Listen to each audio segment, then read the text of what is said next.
Communism, capitalism और socialism, आपके लिए कौन सा बेहतर है?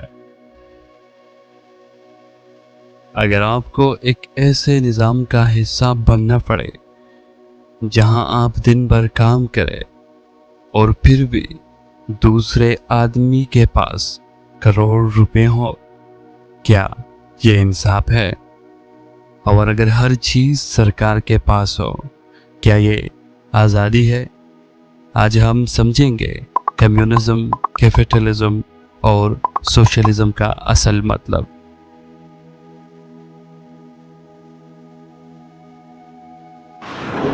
अठारह सौ की दहाई में इंडस्ट्रियल रिवॉल्यूशन ने दुनिया को बदल दिया। अमीरों के पास फैक्ट्रीज थी, मजदूर सिर्फ जिस्म का इस्तेमाल बन के रह गए। इस नाइंसाफी को देखते हुए कार्ल मैक्स ने एक आइडिया दिया जिसको कम्युनिज्म कहते हैं। क्या होता है ये कम्युनिज्म?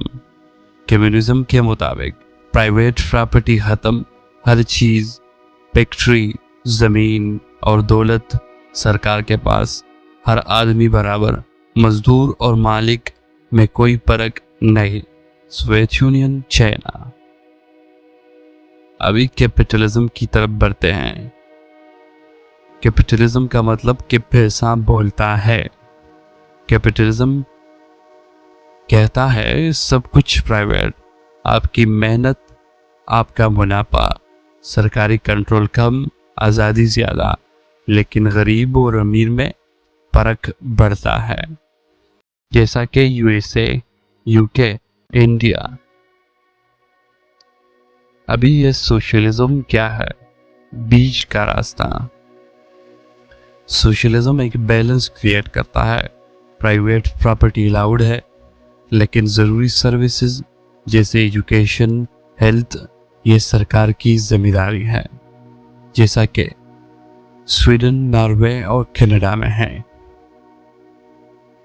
आज के दौर में इनका अमल, आज की दुनिया में कोई भी कंट्री 100% कैपिटलिस्ट या कम्युनिस्ट नहीं है।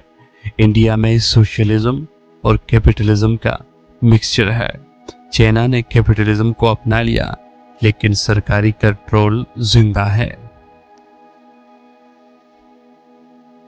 हर सिस्टम के अपने फायदे और नुकसान हैं, लेकिन आप क्या सोचते हैं?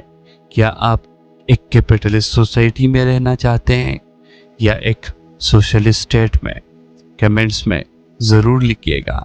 अगर आपको वीडियो पसंद आए तो लाइक और सब्सक्राइब ज़रूर करें। शुक्रिया।